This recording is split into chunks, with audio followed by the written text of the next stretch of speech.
Então, na aula passada, na síncrona, nós começamos e falamos sobre as amebas, né? As amebas parasitas, as de vida livre, né? E então, as videoaulas que foram disponibilizadas no canal, dando continuidade, a gente teve a videoaula sobre de giardíase e de tricomonas, né? Então, começamos a falar dos flagelados. E dando continuidade aos flagelados, a gente vai começar a falar sobre o tripanossoma. Vamos falar sobre o tripanossoma hoje, tá? Que o tripanossoma cruzi é agente causador da tripanossomíase americana, que a gente conhece, né, popularmente como doença de Chagas.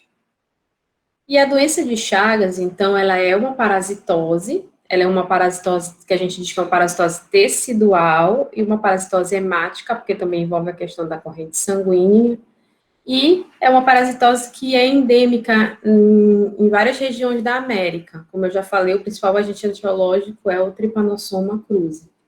Gente, continuamos naquela dinâmica, tá? Do chat, de levantar a mão. Então, a qualquer momento vocês podem interromper sem problemas. Bem, e quem descreveu a tripanossomíase, a doença de Chagas? Bem, primeiramente, a gente tem duas imagens desses pesquisadores. A gente tem aqui o Oswaldo Cruz e tem o Carlos Chagas. Você já deve conhecer, né, o nome do Carlos Chagas, que tem a plataforma Carlos Chagas e tudo, CNPq, e vocês conhecem lá o Instituto Oswaldo Cruz. Então, o que acontece? Lá no início da década do século XX, o que acontece? O Carlos Chagas era como se fosse, trabalhava sobre a orientação do Oswaldo Cruz. Então, lá durante a construção da Estrada de Ferro, da Central do Brasil, o Carlos Chagas foi, né, para a região, como estava um intenso desmatamento lá na região, então ele começou, obviamente, aparecer vários vetores, mosquitos, outros insetos e, inclusive, algumas doenças que ainda não tinham sido observadas. Enquanto médico, o Carlos Chagas foi lá, começou a tratar as pessoas e começou a estudar também como pesquisador. E aqui, né, umas imagens do Hospital de Lançância, onde ele trabalhava, certo? Lá na região, no hospital, lá nos arredores, no raio de ação da construção da estrada de ferro, e aqui uma imagem do Carlos Chagas atendendo os pacientes. Então, o Carlos Chagas, ele ficou lá por Minas Gerais, nesse hospital, entre 1907 e 1909. Até que em 1909, tinha sido observado vários relatos, né, de uma doença que causava, as pessoas tinham muito problemas cardíacos e tudo mais, só que ainda não tinha se descobrido a etiologia, por que tinha essa doença crônica e alguma elevada mortalidade por questões cardíacas na região. E aí, ele atendeu lá em 1909, ele atendeu uma menina de 2 anos, que era a Berenice, que foi a partir do caso da Berenice que ele conseguiu descrever a doença de Chagas. A doença de Chagas, né, recebe o nome, falam com o nome dele, doença de Chagas, ela é a única doença no mundo em que uma pessoa descreveu todo o ciclo, descreveu tudo sobre a doença, descreveu o agente etiológico, descreveu o vetor, descreveu o ciclo de vida no hospedeiro vertebrado, no hospedeiro invertebrado, certo? Então, ele descreveu todo o ciclo. Então, é a única doença no mundo em que um indivíduo, que foi o Carlos Chagas, ele descreveu todo o ciclo. Imagina essa questão. E aí, ele então descobriu o agente etiológico, que é o Trypanosoma cruzi, e lembra que ele deu esse nome, essa terminologia, esse epíteto específico cruzi, em homenagem lá ao seu tutor, ao seu orientador, que foi o Oswaldo Cruz. Então, por isso que é cruzi. Ele descreveu a biologia no hospedeiro vertebrado e invertebrado, como eu falei, descreveu quem eram os reservatórios da natureza que albergavam o parasita, descreveu a patogenia, vários aspectos da patogenia dessa parasitose, descreveu a sintomatologia da doença, então o cara, digamos que fechou, porque geralmente com as doenças, o que acontece? Um indivíduo descobre quem é o vetor, o outro isola o agente, então tem essas questões. Aqui, ele foi primeiramente denominado, o Trypanosoma cruzi, ele foi primeiramente denominado de Schizotrypanum cruzi, e foi observado, né, a forma epimastigota, vou falar mais detalhes depois, a forma tripomastigota, e descreveu aqui o inseto que seria o vetor, que é o conhecido popularmente como barbeiro. Tem várias espécies de barbeiro no Brasil. Aqui a gente tem a publicação, viu? A publicação no periódico, né? E vocês veem, olha, vejam que interessante como era a escrita lá na época, né? Do artigo. Olha a introdução do artigo, ele descreve tudinho. Em 1907, fomos incumbidos pelo diretor, Dr. Oswaldo Cruz, de executar uma campanha antipalúdica nos serviços da Estrada de Ferro Central do Brasil, na região norte de Minas Gerais. Tivemos informações da existência de ali do hematófago denominado barbeiro, pelos naturais da zona. Depois de apagadas as luzes, durante o dia, nas festas das paredes, nas coberturas das casas, em todos os esconderijos, enfim, onde possa encontrar guarida. De regra, hematófago visto em abundância e habitações pobres. Então, ele fez toda uma descrição e todo um histórico para descrever o novo vetor, a nova parasitose, a patogenia. Então, ele falou esse estudo, né, é o estudo sobre morfologia e o ciclo evolutivo do, então, Schizotrypanum cruzi, que ele descreveu como um novo gênero e uma nova espécie, agente etiológico de uma nova entidade mórbida do homem. Então, aqui é a publicação dele, né, a primeira página da publicação do Oswaldo Cruz. Sendo que já foi descrito, já foi observado em múmias, que a gente tem também muito... Tem uma linha de pesquisa hoje em dia que é a paleoparasitologia, que pesquisa parasitoses enfim, múmias, em diversos elementos. Então, gente,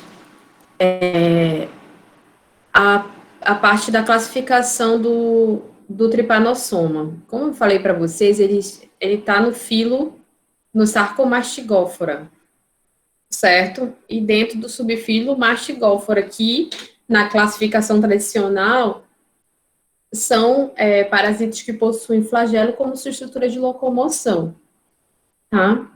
E geralmente eles vivem em mamíferos e eles contaminam os indivíduos através das fezes contaminadas, tá?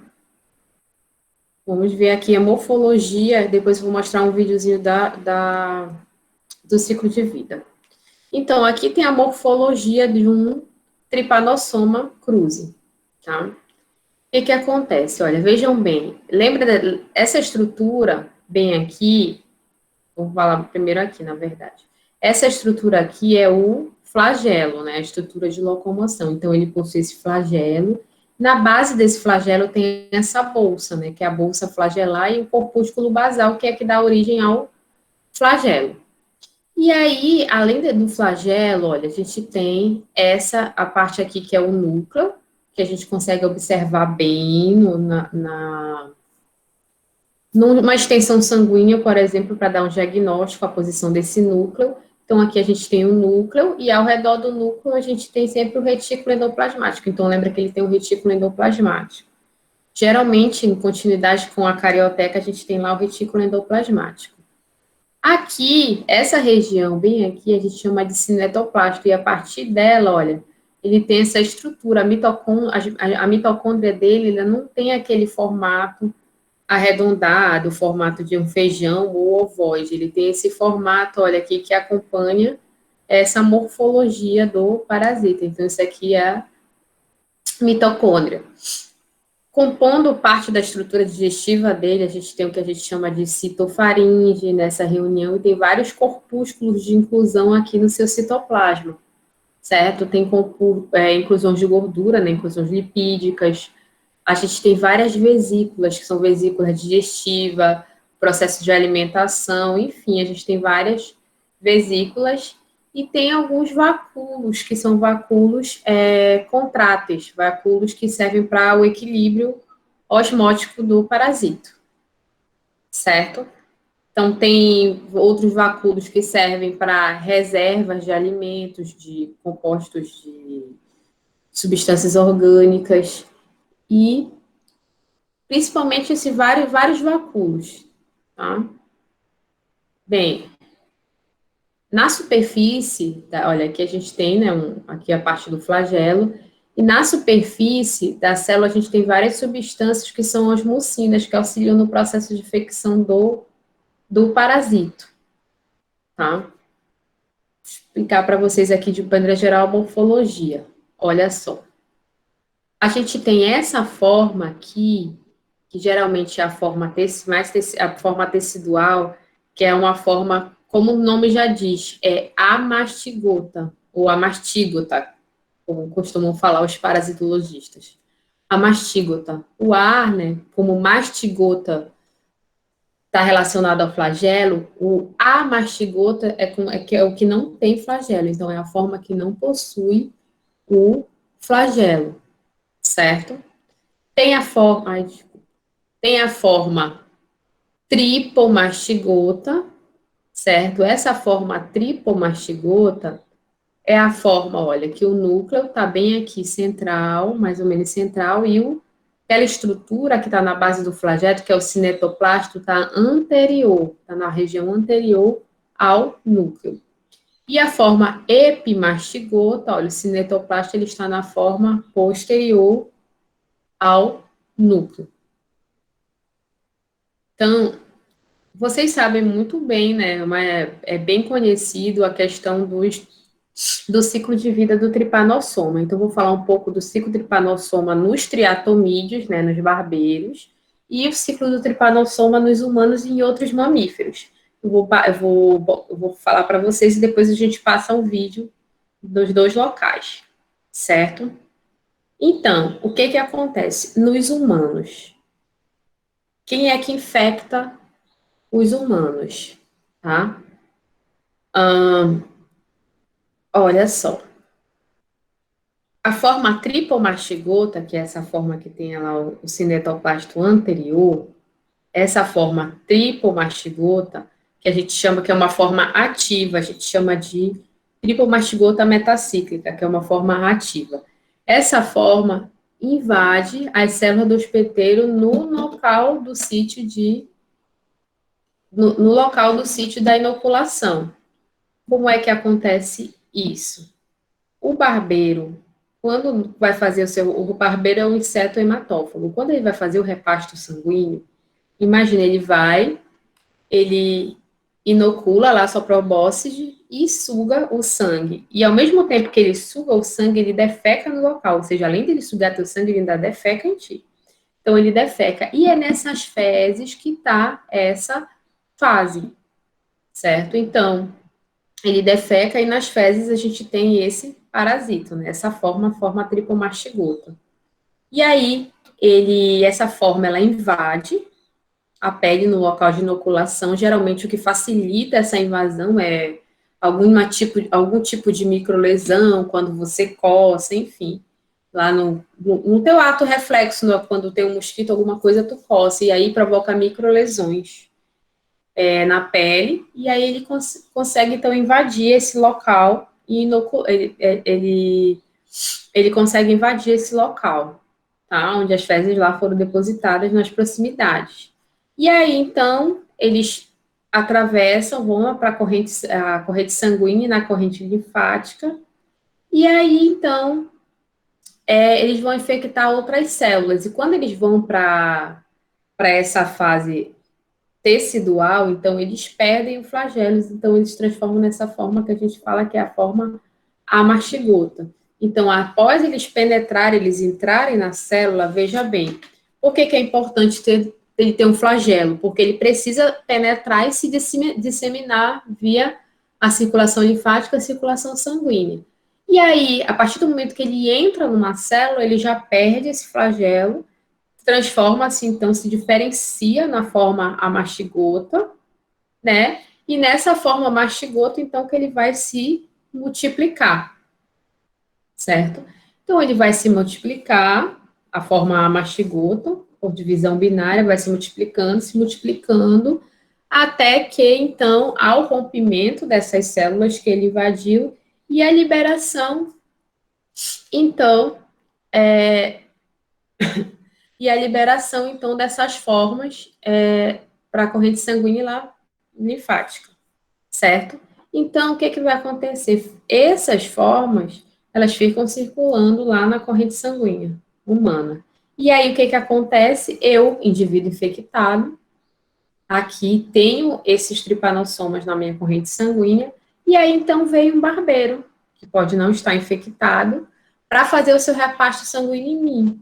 E aí, então, esse barbeiro, esse triatomídeo, ele ingere também, junto com o sangue, ele ingere também essas formas tripomastigota sanguíneas, tá? E aí, essa forma tripomastigota, no barbeiro, no triatomídeo, ela é convertida naquela forma que eu falei para vocês, que é a forma epimastigota. E se multiplica, essa forma epimastigota, ela se multiplica também no intestino do barbeiro. E aí, depois, ela se diferencia novamente nas tripomastigotas, que a gente fala que são tripomastigotas metacíclicas. E aí, elas vão, então, passam pelo tubo digestivo, caem no tubo digestivo e são eliminadas novamente pelas fezes quando esse triatomídeo for fazer, então, o seu repasto sanguíneo, certo?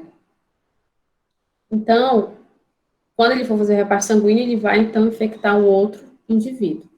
Aqui, né, uma imagem, o que que acontece? Olha, o barbeiro chega para fazer esse repasto sanguíneo, e olha só, vejam bem a quantidade de sangue que ele ingere, certo? E aqui, após a finalização desse repasto sanguíneo, como vocês podem ver aqui, ele defeca no local.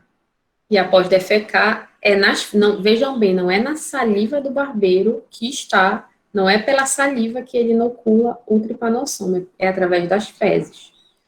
Os tripanossomas, as fases tripomastigotas metacíclicas estão nas fezes do barbeiro, tá? Vou colocar agora o vídeo para vocês. Vocês me falam.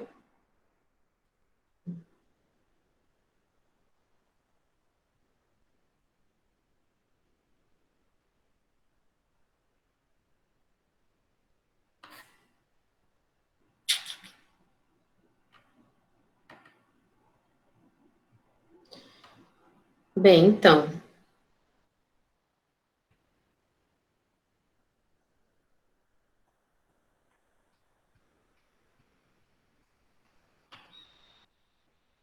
Vocês estão ouvindo, gente? Fala se Solte aí, vocês estão ouvindo. tá bem baixo. Tá.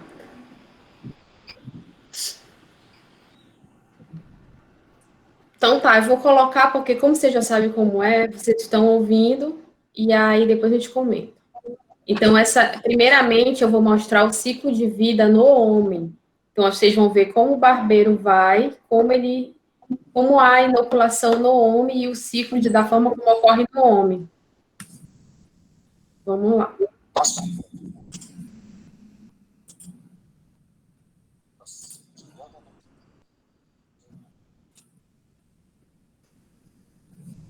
Tá mudo, professor.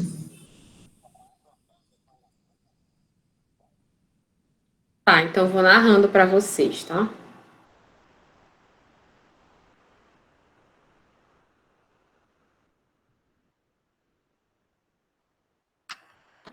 Ok.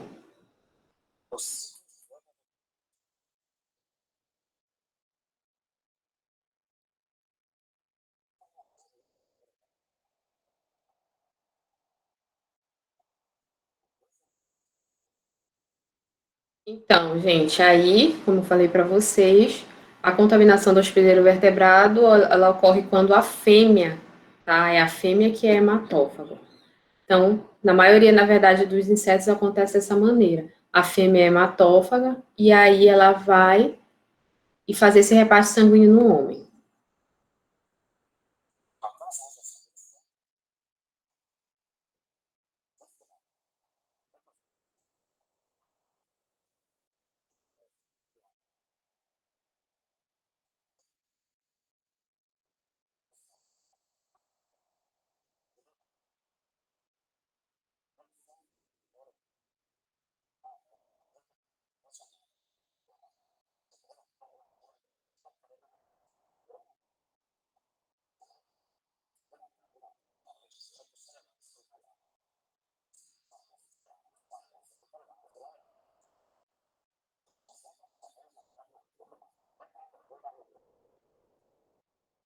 Então, gente, o que acontece? Aqui mostrou para vocês, né, o que acontece quando o barbeiro defeca, quando o barbeiro urina, a forma tripomastigota metacíclica flagelada, que ela tem uma grande motilidade, então ela consegue penetrar na corrente, nos tecidos de maneira geral, na pele, nas mucosas, e aí, através da corrente sanguínea, chega a algumas células, alguns tecidos. Essa imagem que vai mostrar agora é uma forma dessa de tripomastigota metacíclica aderindo ao macrófago. Lembre que o macrófago ele é uma célula especializada na fagocitose. Então, aí está mostrando, vai mostrar a forma de adesão do parasito a uma célula do hospedeiro ao macrófago. E como acontece? Vejam que eu falei para vocês que ele vai se diferenciar em amastígota e se dividir.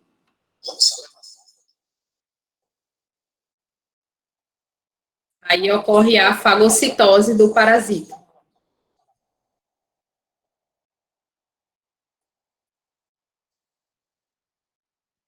Vejam, aí o que ocorreu? Ocorreu a fagocitose do parasito. E aí, quando ocorre a formação da fagocitose, esse vacúolo, que a gente forma esse vacúolo, que tem o parasita dentro, que a gente chama de vacúolo parasitóforo, o que acontece? Quem é o responsável pela digestão intracelular? São os lisossomos. Então, os lisossomos, eles começam a migrar para fazer esse processo de digestão do parasito, né?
Não é lindo, gente?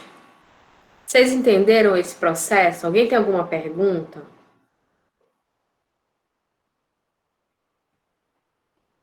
Alguém tem alguma pergunta, gente, dessa fase nos vertebrados? Então, veja bem,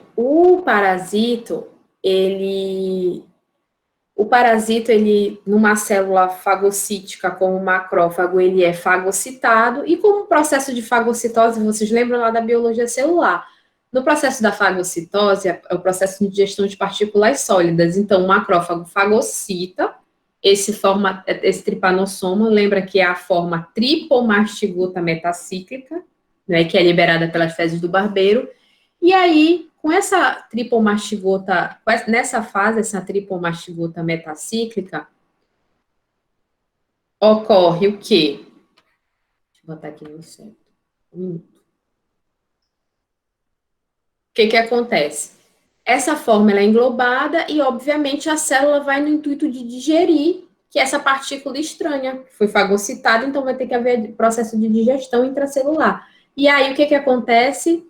Vai alguns macrófagos, certo? Para a região. Para tentar o quê? Para tentar destruir, para tentar digerir o tripanossoma, mas não é isso que acontece. O que acontece? O tripanossoma, naquela forma tripomastigota, metacíclica, que é a forma flagelada, que tem grande motilidade, se diferencia, perde flagelo, né? Aquele flagelo, se diferencia na forma amastigota. E essa forma mastigota, vocês viram que primeiramente ela rompe o vacúolo parasitóforo, e aí ela começa a se dividir por fissão binária, começa a se dividir, que pode chegar a ocupar, como vocês viram, quase todo o citoplasma da célula. E aí, então, né, quando ele está maduro, se diferencia novamente em forma tripomastigota. E aí a célula lisa, há uma lise celular, e a liberação dessas formas tripomastigota. E aí, cada forma tripomastigota dessa vai para uma célula fazer esse mesmo ciclo.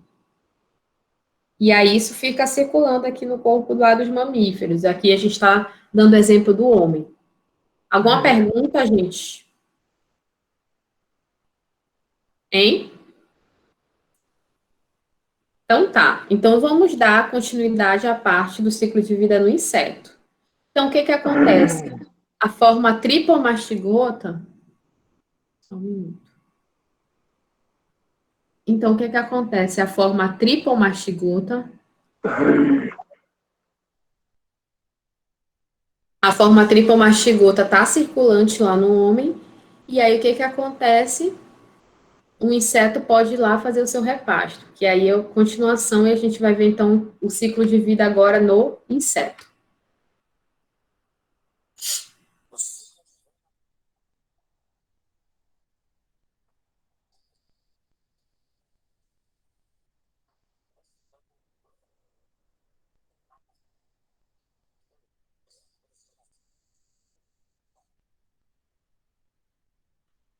Então, o barbeiro, ele se infecta com essas formas de tripomastigotas sanguíneas, que está no homem ou outro mamífero que possa ser reservatório do tripanossoma.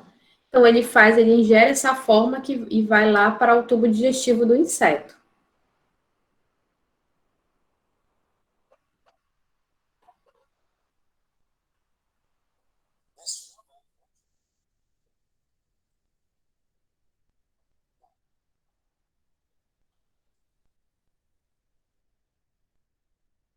Então, nesse momento, o que acontece? Algumas formas dessas de tripomastigota se diferenciam nessas formas epimastigota e outras nessa forma que é esferomastigota. Então, elas se diferenciam para se fixar aí na mucosa.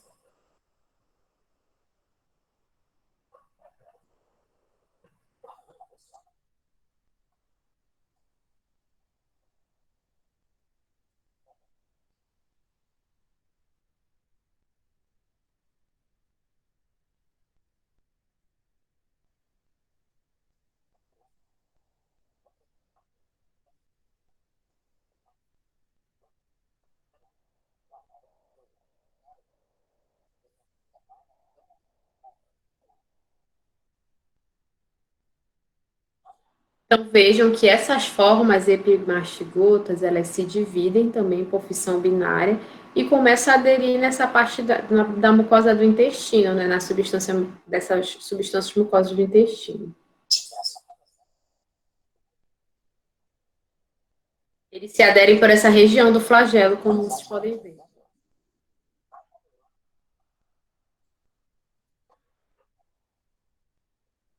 Aí eles migram para o reto.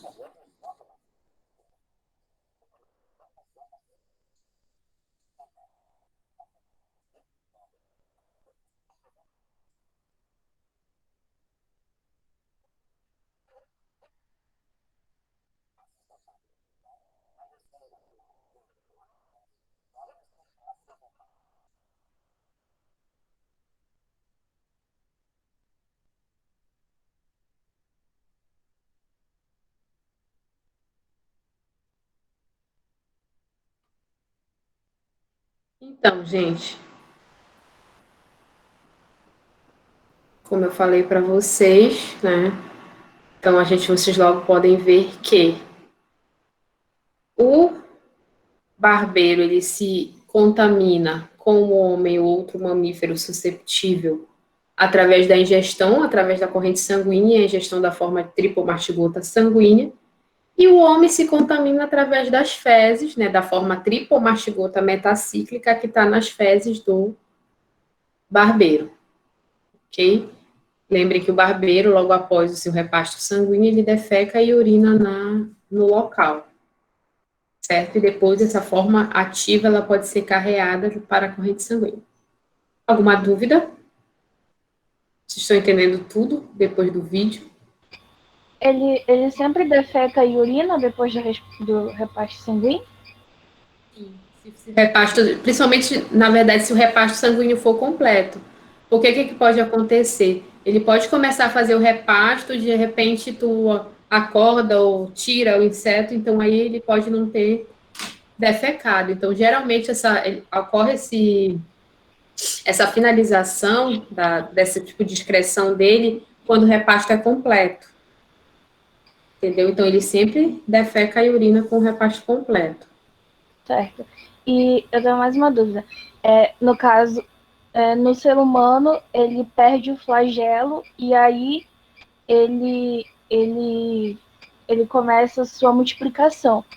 Já no inseto, ele não precisa perder o flagelo para se multiplicar. É isso? É isso. Ele se diferencia em epimastigota principalmente, lembra que ele se fixa pelo flagelo lá na parede.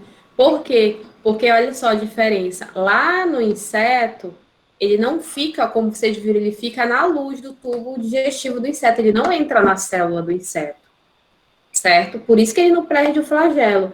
No homem, ele perde o flagelo porque ele entra na célula, seja por fagocitose ou uma invasão direta, ele entra na célula. E ele sendo intracelular, para ele, dificulta o flagelo dentro da célula.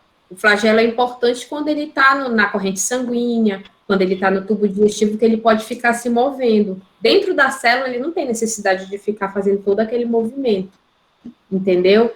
Vê que no vídeo a gente vê bem que em nenhum momento ele entra na célula do barbeiro. Ele fica no tubo digestivo, ele vai no intestino, depois não vai para o reto e tudo mais. E no homem, sim, ele adentra a célula e a multiplicação ocorre dentro da célula. No barbeiro, não. Certo? Obrigada. Nada, gente. Alguma dúvida? Alguma outra coisa que vocês observaram aí que eu esqueci de falar?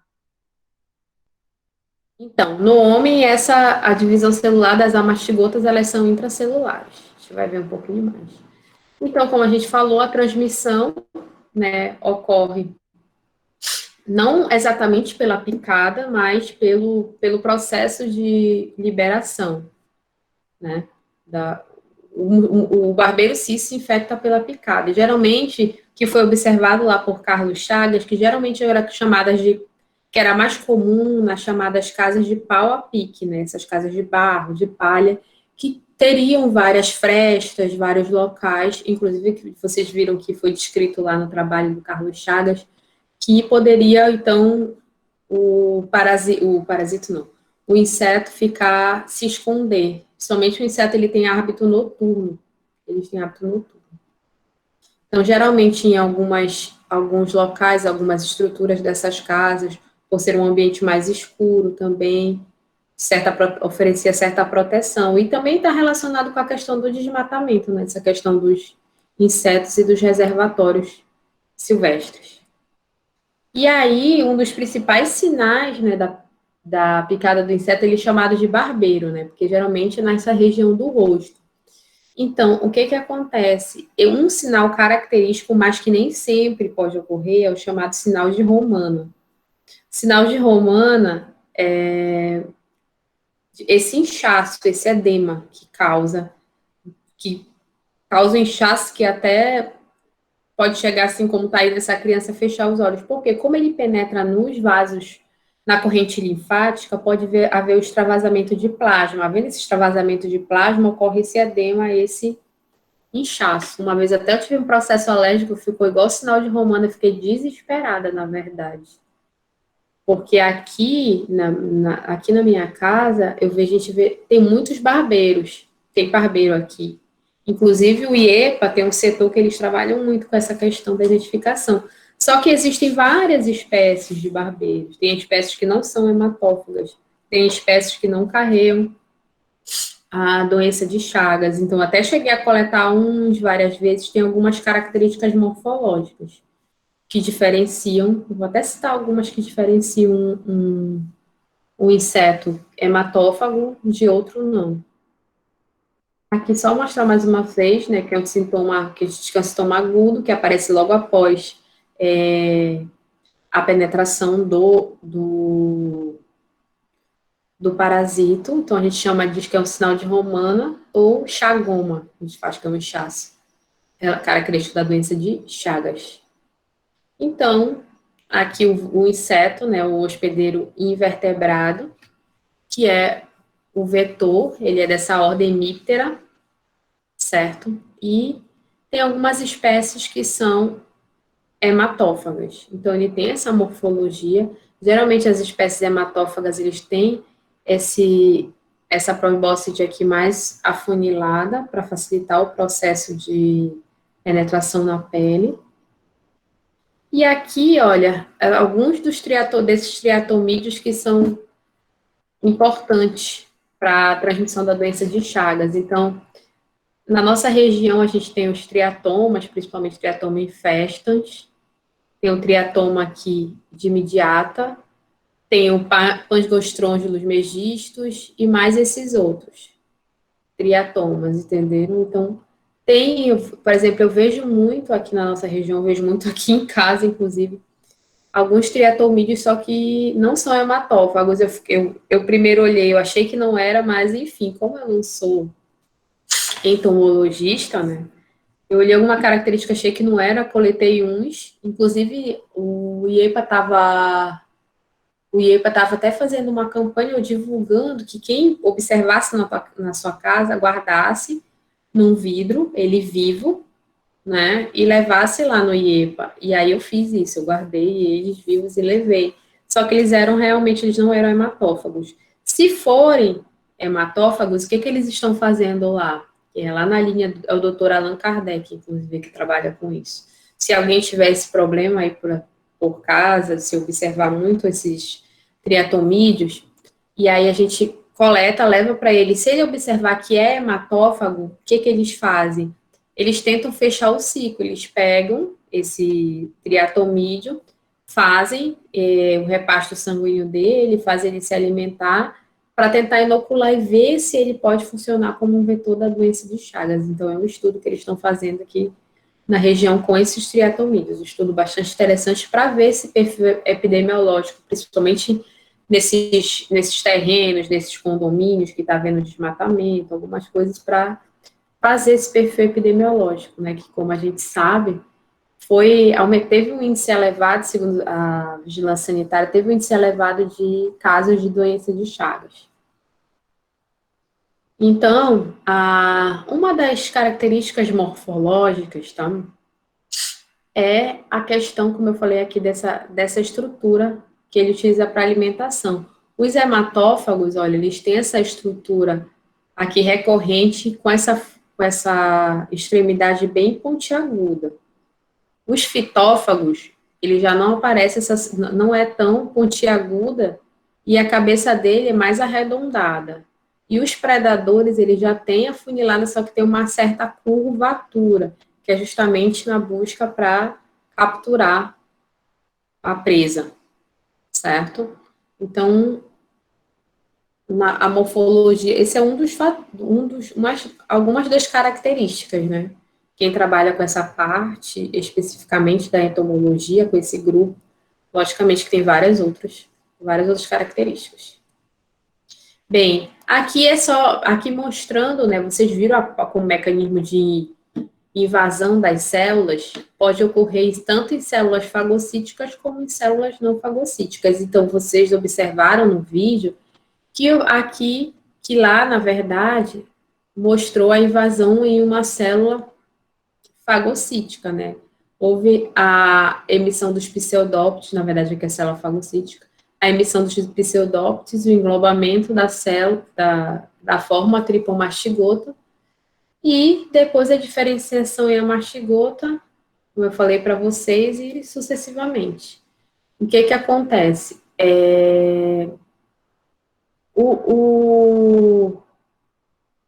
O tripanossoma, ele tem uma característica para se evadir das células de defesa do hospedeiro, como macrófagos, porque, naturalmente, o que que a gente espera? A gente espera que, após a infecção, haja, enfim, o macrófago fagocitou aquele parasito, mandou os lisossomos, então espera-se que ele seja neutralizado, mas o que que acontece? Ele consegue fazer um remodelamento da sua superfície, então, para tentar eliminar os lisossomos, para tentar escapar dos lisossomos. Então, como eu falei aqui, o que que acontece?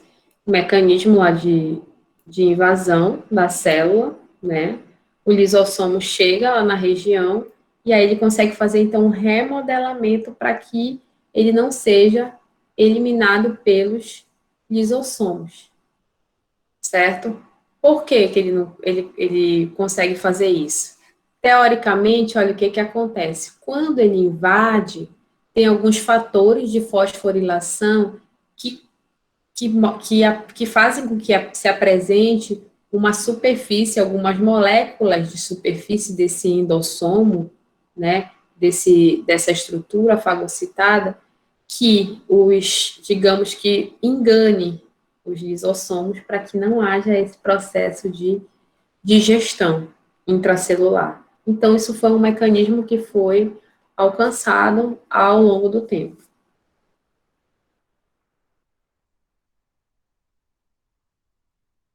Então, o que que acontece? Como eu já falei para vocês, há uma infecção local, a inoculação do parasita. Vai pela corrente sanguínea, vai pelos vasos linfáticos, só que o tripanossoma, ele tem tropismo, ou seja, tem afinidade por alguns sistemas específicos, como o sistema digestivo, o sistema nervoso central e o coração, certo? Então, esses locais, eles são para onde o parasita ele vai se alojar, tá? Então, aqui é mostrando só, que vocês viram, isso aqui é o tubo digestivo do triatomídeo, tá?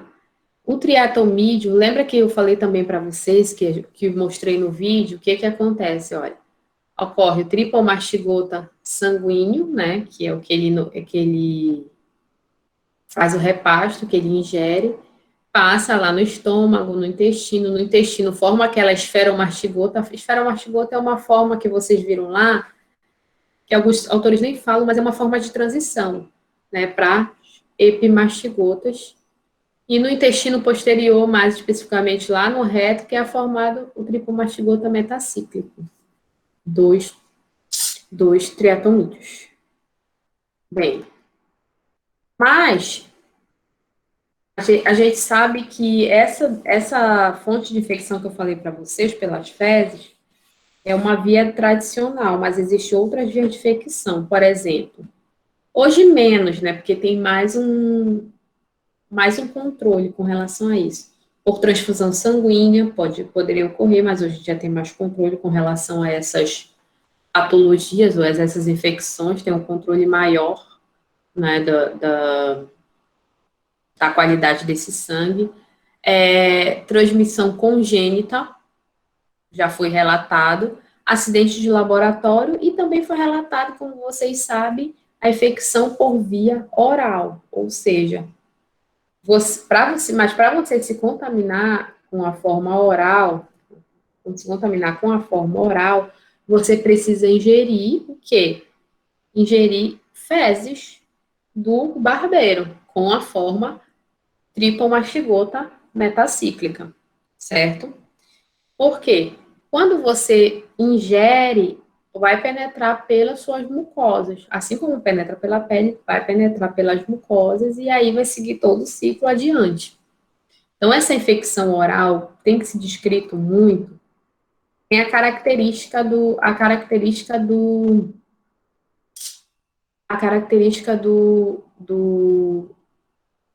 vetor, né, do triatomínio. Geralmente ele vive lá nas palmeiras, mas não fica tão elevado. Então, o que acontece? Transporte inadequado, falta de higienização. Vocês sabem que é muito comum aqui, nos últimos tempos, tem sido muito descrita relacionado com a questão do açaí, né, da falta de higienização. Tem até umas campanhas, na verdade, uns selos de qualidade, do próprio IEPA, aquela mesa que eles chamam de mesa de catação do açaí, justamente para tentar eliminar sujidades e, por exemplo, a questão do barbeiro, porque se não houver essa higienização, e aí o barbeiro, ele praticamente defeca quando ele faz o repasto. Então, provavelmente o barbeiro não vai chegar lá no cesto de açaí e defecar em cima do açaí. Então, provavelmente o barbeiro está lá e ele vai ser triturado junto com o açaí. E junto com ele vai ser triturado todo o tubo digestivo dele. E lembra que lá no tubo digestivo, no reto, que vai estar as formas tripomastigoto que a gente vai se infectar. Então, olha, já tem vários relatos. Aqui a gente tem um relato de um surto, né, que houve aqui no Pará, mas a gente sabe que houve também, acho que há uns 2 anos atrás, começou a escrever um surto em Santana, e aí foram descritas várias pessoas infectadas pela ingestão. Em um ano, nesse surto aí, em um ano eles descreveram 116 pessoas que relataram a ingestão de bacaba, a ingestão de açaí, e relacionaram isso com a questão da doença de Chagas.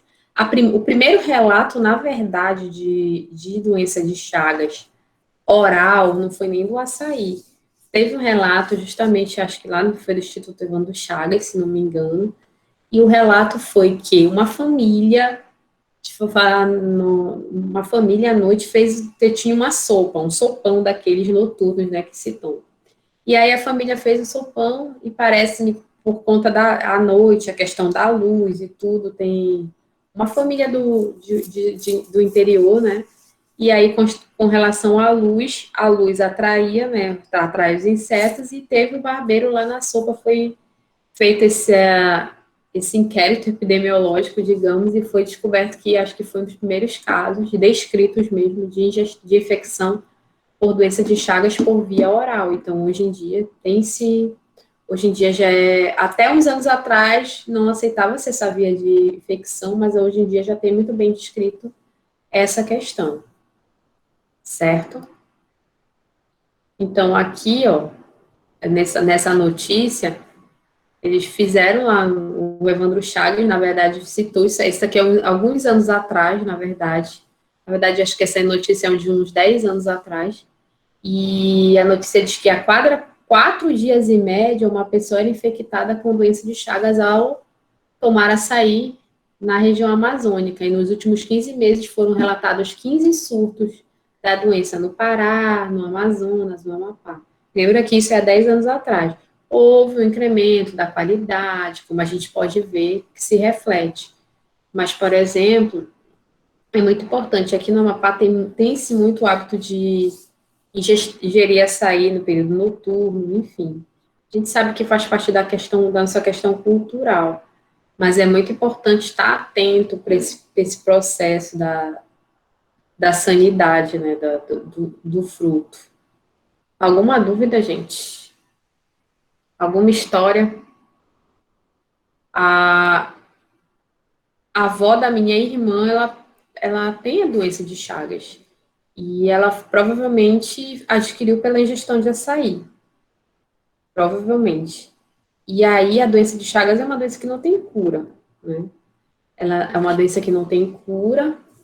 E aí, geralmente, geralmente ela reflete em doenças cardíacas crônicas.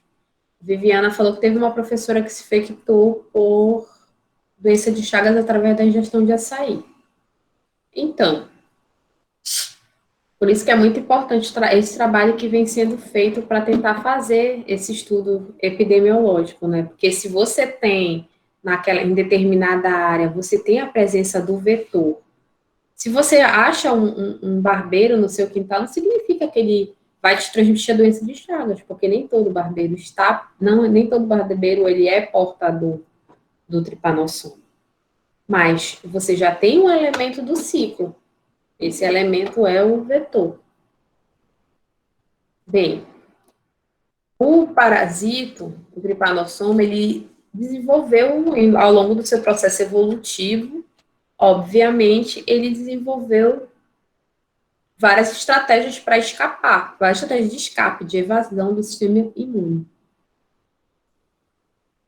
A Ianca pergunta mesmo se colocarem para ferver e tudo. Não, aí se colocar nesse processo para ferver o açaí, por isso que tem aquele processo agora do branqueamento, da elevação de temperatura, aí tem a questão cultural, tem gente que não gosta, que diz que muda o sabor do açaí, enfim, outras coisas mais. Mas se fizer esse processo da elevação de temperatura, da questão do cloro e tudo mais, desse processo de higienização, é 0%. Por isso que é bom, enfim, adquirir, né, em locais que a gente sabe que a utilização, fora outras questões, né, com bactérias e tudo mais. Questões onde se utilize água filtrada, que faça esse processo, né, de branqueamento, utilize aquela mesa de catação, que são processos, de certa forma, simples e são processos eficazes para essa questão. Porque a gente pensa, né, que pensem que é uma doença que tu vai conviver para a vida toda, e isso vai te gerar problemas digestivos, vai te gerar problemas cardíacos, então é muito, muito complicado, principalmente em idosos, que acontece. Então, o parasita, ele desenvolveu várias estratégias para se evadir, para escapar do sistema imune, lógico, ao longo do seu processo evolutivo. Então, uma das principais características é a variação antigênica dos componentes. A sua membrana, né, a superfície da sua membrana tem vários tipos de glicoproteínas, que a gente chama de VSGs, né, que são glicoproteínas de membrana que reveste e recobre todo o parasito. E aí, o que acontece? Quando o parasito ele invade o hospedeiro, ele entra na célula do hospedeiro, através desses componentes que vai haver uma sinalização para quê? Para que o organismo reconheça que ele é um parasito, que ele é não próprio, então possa atuar para tentar neutralizá-lo. Mas o que acontece? Eles têm alguns genes, que são chamados genes cassetes, que permitam que ele mude constantemente essas VSGs, essas glicoproteínas de membrana. Então, de vez em quando, eles modificam essa composição desse seu revestimento. E aí, o que acontece?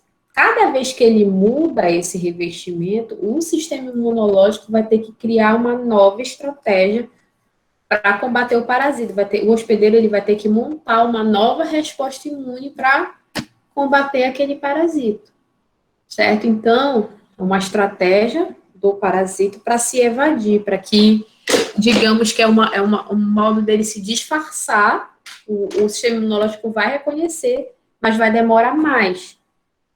Entenderam? Então, essa a gente diz que ocorre uma variação antigênica nessas glicoproteínas de membrana. Sendo assim, eles conseguem escapar né, dos anticorpos e se replicar. Então, como é que acontece? Olha, ele entra aqui, ele se replica, mas logo ele já é detectado pelo sistema imunológico, pelos anticorpos. E aí, o que ele faz? Ele faz essa variação antigênica, e aí ele muda as superfícies de membrana, se multiplica, e aí vem o sistema imunológico, já consegue combater ele. Então, ele vai fazendo isso. Então, por isso que a gente tem alguns picos, por isso que ele pode sobreviver por longo período de tempo no organismo, por vários meses ou por vários anos. Por quê? Por causa dessa variação antigênica que ele consegue da sua superfície, da sua membrana. E já foi descrito, já foi caracterizado mais de 2.000 genes, já foi descrito, na verdade, não caracterizado, que existem mais de 2.000 genes que estão envolvidos nesse processo de variação antigênica, certo? Então, vejam, ele se multiplica, o sistema imunológico vai para combater, ele modifica as glicoproteínas, VSG, expressa novos genes para renovar e modificar a VSG. E aí ele se multiplica, anticorpo, aí começa a produzir anticorpo contra ele, aí ele vai, modifica de novo. Então, assim, ele consegue ficar se evadindo dos anticorpos e permanecer por vários anos lá no organismo. Então, por isso que a gente diz que a gente tem essa flutuação parasitêmica, dessa parasitemia. Parasitemia é quando o parasita está no sangue. Então, o que que acontece? Cada pico desse aqui, ao longo das semanas, o pico de tripanossomas de Trypanosoma cruzi, né, no sangue, ou seja, por isso que a gente diz que é parasitemia. Parasitemia é o parasita no sangue. Então, aqui é uma flutuação dessa parasitemia ao longo das semanas, né, pela quantidade de tripanossomos no sangue. Então, cada pico desse, digamos que cada pico desse aqui, olha, aqui ele se dividiu, aí o sistema imunológico atuou, diminuiu. Houve essa variação antigênica, aumentou, o sistema imunológico atuou. Variação antigênica, sistema imunológico. Então, assim, tem picos. E cada pico desse é formado por um grupo de tripanossomos geneticamente diferente do anterior.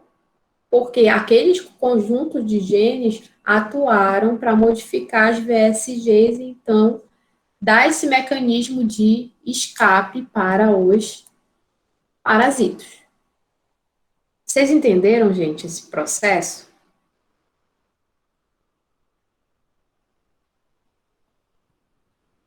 Priscila entendeu. Vocês entenderam, gente? Esse processo? Então, há essa variabilidade genética ao longo dos meses, ao longo das semanas, meses e anos. Então, por isso que ele pode permanecer lá no indivíduo. Que bom que todo mundo está entendendo. Vocês estão querendo se livrar logo de mim ou vocês estão entendendo mesmo, hein? Olha, geralmente o período de incubação já foi descrito de 5 a 60 dias. Imagine, 5 dias após e a 2 meses após o contato, após a infecção, na verdade. Certo? Já foi descrito. E, geralmente, tem a fase inicial, que é a fase aguda. Na fase aguda, geralmente, no início, muitos indivíduos não apresentam sintomas, muitos indivíduos são assintomáticos. Em alguns, mas nem todos, a gente percebe essa infecção local, dependendo do local de onde for a penetração, o local ativo de penetração do parasito. Então, alguns podem apresentar aquele que eu mostrei, sinal de Romana ou chagoma, certo? E na infecção, depois, quando ela dissemina, né, ela vai para vários órgãos, pode ir para o baço e para o fígado, né, atuando lá no fígado, nas células de Kupfer, que são células de defesa, são lá os macrófagos. Células de Kupfer são os macrófagos que estão lá no fígado, né? Então, vai lá para os... Lembra que os macrófagos que vão fazer a fagocitose deles, essas células fagocíticas. Então, os macrófagos do fígado, que são as células de Kupfer, os macrófagos do baço, algumas células lá, células cardíacas, células do miocárdio, células musculares, né, também pode invadir. Então, geralmente, esses sintomas que aparecem, febre, fraqueza, dor de cabeça, dores nas articulações, adenites, enfim. E, geralmente, nessa fase, a mortalidade é muito baixa, apenas, digamos que 10% dos casos, só se tiver uma meningite ou uma meningoencefalite, né, quando migrar para o sistema nervoso, ou se for uma miocardite muito forte, muito aguda, então, uma invasão muito intensa das células cardíacas. Na fase crônica,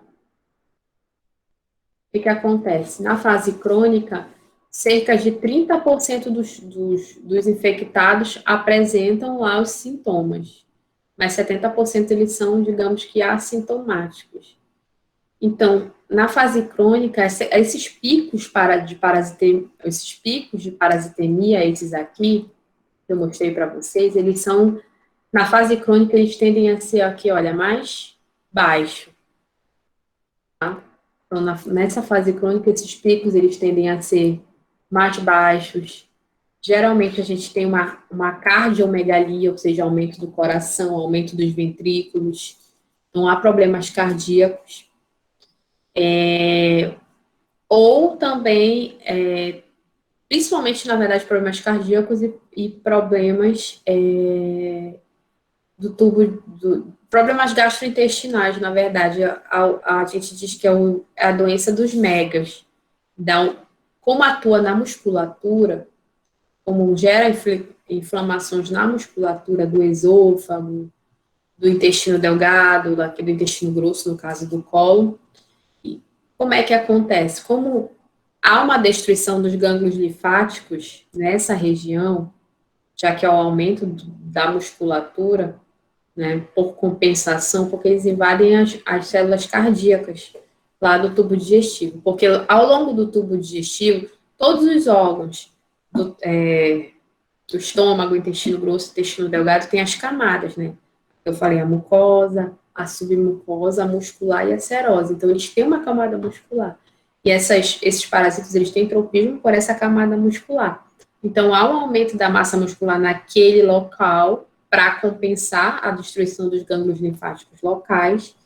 E aí, o que acontece? Há um aumento do órgão. Então, a gente diz que está um megacólon, um mega esôfago, há um aumento, há uma distensão desses órgãos do tubo digestivo. Então, geralmente dá uma fraqueza, inabilidade física, constipação intestinal, tem vários processos. Aqui, a gente, como eu falei para você, a gente fala que é a doença dos megas. Então, a gente tem aqui uma prevalência, digamos, da sintomatologia dos megas, digamos, por os mais frequentes, né? Então, o mais frequente mesmo é a questão das cardiopatias, conforme desde lá do Carlos Chagas já observou. Então, principalmente, a maior prevalência são das cardiopatias, da dilatação dos ventrículos, enfim. E os megas, megacólon, logo em seguida, o megaesôfago, alguns bronquiectasia, ou seja, tipo uma atrofia da questão dos brônquios, mega estômago, mega duodeno, mega vesícula miliar, mega bexiga, enfim, dependendo do órgão em que vai estar acoplado. Mas geralmente, mais comum são cardiopatias, megacólon e megaesôfago, como eu falei para vocês. Bem, aqui, uma cardiomegalia, né, um aumento do coração, e bem aqui nessa pontinha a gente diz que é um aneurisma de ponta, um aneurisma um desvio que ocorre bem na ponta, bem aqui no ápice do coração, nessa região, bem aqui do coração. Geralmente isso ocorre já na fase crônica, o indivíduo já está meses ou anos lá com a doença.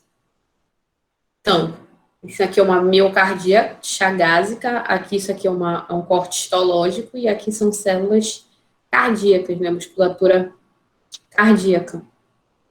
E aqui nessa musculatura cardíaca, olha, intramuscular, dentro da fibra muscular, a gente tem uma quantidade dos parasitas se multiplicando, da forma mastiguta, né, que é a forma que vai estar lá dentro da célula, lembrem disso.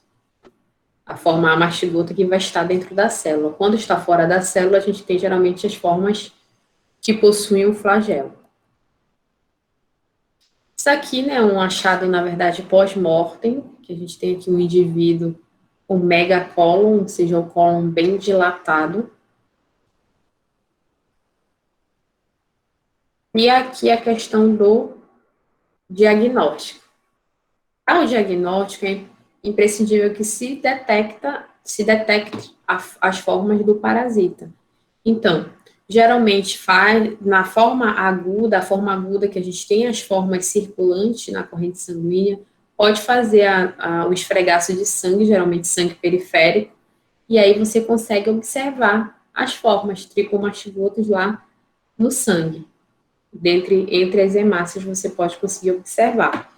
Pode fazer também a detecção por anticorpos, né? Métodos imunológicos, como o exame de ELISA, né? Para detecção se você tem os anticorpos. Você pode detectar IgM, IgG. E por conta da PCR, o diagnóstico por reação em cadeia de polimerase, que você vai identificar, então, aí o DNA do parasita. E o xenodiagnóstico, eu vou mostrar para vocês como é. O xenodiagnóstico. O xenodiagnóstico, olha como era feito. Obviamente, com a questão do incremento da PCR, dos imunodiagnósticos, não se faz mais esse tipo de diagnóstico. Mas anteriormente, somente lá quando foi inscrito, na época do Carlos Chagas, o que se fazia? Você tinha um indivíduo, era um diagnóstico, xenodiagnóstico é um diagnóstico diferencial, né? Então, você tinha, imagina um indivíduo aqui com suspeita, ó, você tinha um indivíduo com suspeita, que tem uma criança com suspeita, e aí você colocava essa criança exposta, ou esse indivíduo, né, exposto a um barbeiro, certo? E aí esse barbeiro ele era um barbeiro de laboratório, um barbeiro que não estava infectado.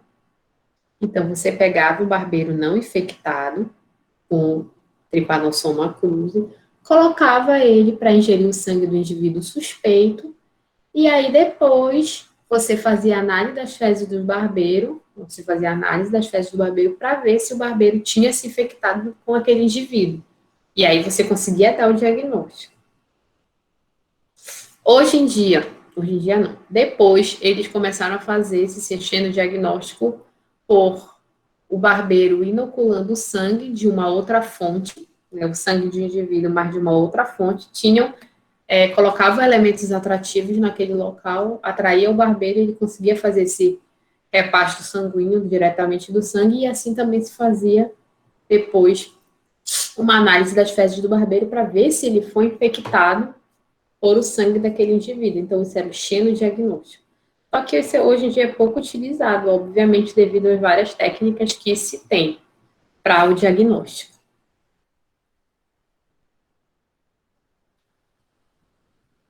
Alguma pergunta, gente? Alguma contribuição? Algum desabafo?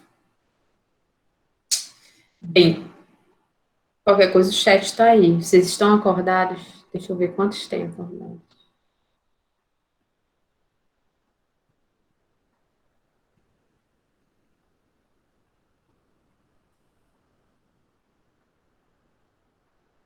Bem, então, o tripanossoma, com relação à epidemiologia, então a gente tem o dito ciclo silvestre. Santos está acordado e sem perguntas. Muito bem. Então, a gente tem o ciclo silvestre, o ciclo doméstico e o paradoméstico. O que acontece? O ciclo silvestre, ele ocorreu sempre naturalmente, antes, milhares de anos atrás, como já foi descrito, né, que já houve indícios da ocorrência dele milhares de anos atrás. O ciclo silvestre, ele ocorre lá, está ocorrendo, né, entre os animais silvestres. Os animais silvestres, eles são portadores. A maioria dos animais silvestres, eles não tem uma sintomatologia característica, eles são portadores assintomáticos, e aí há essa circulação entre os animais silvestres e os triatomídeos silvestres, que era como ocorria lá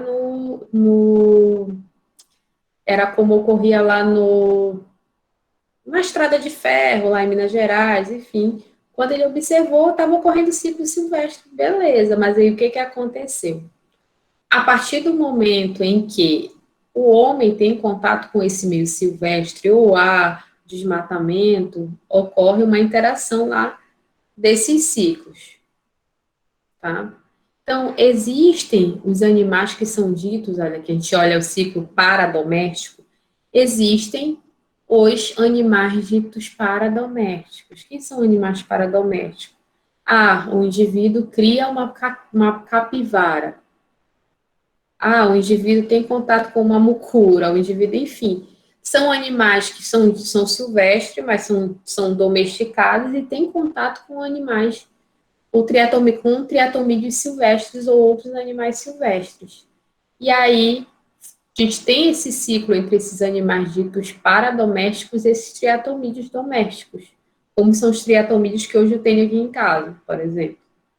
E aí, os nossos animais domésticos, cães e gatos, entendeu? Podem ter contato tanto com os triatomídeos silvestres, né, quanto com os triatomídeos domésticos. Então, fechar esse ciclo. Hoje o nosso ciclo está muito mais aqui, nesse ciclo doméstico, certo?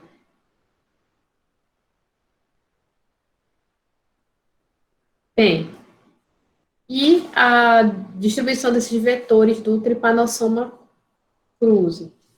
Como eu falei para vocês, ainda existem lá poucos estudos sobre a capacidade dos vetores na região amazônica, né? Aqui no Amapá, como eu falei para vocês, estão fazendo esses estudos de capturando, inclusive estimulando as pessoas, as comunidades, enfim, a fazer essa captura voluntária desses triatomídeos para fazer esses estudos epidemiológicos, mas já ocorre aqui no estado do Amapá, obviamente, mas tem que ter, eles deixam eles deixam algumas armadilhas em alguns locais para captura desses triatomídeos e também estimulam essa captura voluntária e doação voluntária lá para o centro de estudos deles, que é muito importante conhecer essas espécies, esses vetores que são possíveis transmissores na nossa área, né, já que é muito prevalente na região amazônica. Então, obviamente, como eu falei para vocês, onde tem a presença dos vetores, obviamente que existe a possibilidade da infecção. Não significa que exista a infecção, porque eu posso ter vários triatomídeos hematófagos, no entanto, que não estejam infectados. Estima-se que existam 8 milhões de infectados pela doença de Chagas no território e outras 25 milhões de pessoas que estejam estão expostas que tem o risco de infecção. E na região amazônica é considerado como se fosse uma doença mais emergente, principalmente pela questão oral, que vem muito sendo debatida na última década, digamos. Vem sendo muito debatida essa questão da infecção oral. Ok? O tratamento utilizado, o nome comercial do remédio é o Roxagan, e geralmente ele é utilizado tratamento tanto na fase aguda quanto na fase crônica, certo? Na fase aguda é um tratamento com eficácia de 90%, na fase crônica, cerca de 60%. No entanto, como eu falei para vocês, a doença de Chagas, ela gera algumas coisas secundárias, certo? Você pode diminuir o processo de divisão do parasito, mas tem aqueles efeitos crônicos a longo prazo. Geralmente, a desvantagem desse tratamento, geralmente é um tratamento muito demorado, tem que haver um controle muito rígido, como eu falei para vocês, por conta de que a grande questão é aquela coisa que eu falei com vocês, as VSGs, a superfície do parasito, então é muito difícil, às vezes, controlar essas questões somente por relação às mutações que ocorrem a nível de superfície lá do parasito. E tem muitos efeitos colaterais também o tratamento com essa medicação. E aí outros tratamentos são utilizados, que são tratamentos paliativos que são relacionados geralmente com os sintomas. Se o indivíduo está com desenvolveu uma cardiopatia, desenvolveu um problema que se relacionou com um problema de pressão, uma hipertensão, uma hipotensão, enfim. Tem outros medicamentos que são adjuvantes, digamos, nesse tratamento de acordo com o órgão acometido, ok? Sendo que o que é importante é que já existem algumas cepas que foram observadas no laboratório que já são resistentes, inclusive, esse besonidazole. Ok? Então, a profilaxia, como vocês sabem, né, obviamente, quando se trata da infecção oral, é você consumir alimentos, principalmente na nossa região, açaí, de fontes confiáveis, que você sabe que há um tratamento, né, mais rígido, um controle. E a questão do uso de mosquiteiros, enfim, vendo dessas áreas, principalmente que são endêmicas, que tem um grande número dessas espécies. Então, como a gente sabe o ciclo, a gente tem essa ideia da questão do controle. Ok? E o que acontece também? Isso daí é uma doença que a gente diz que é uma doença, entre aspas, que a gente fala que é doença de pobre. São doenças negligenciadas, são doenças que as grandes indústrias, elas não têm muito interesse, entendeu? Porque elas não têm uma grande lucratividade, então, às vezes, não se há um interesse comercial. Não só dessa, mas outras parasitoses que a gente vai falar, que não ocorrem lá nos países ricos, digamos. Então, às vezes, não se tem um interesse tão grande em manter a indústria deles. Ok?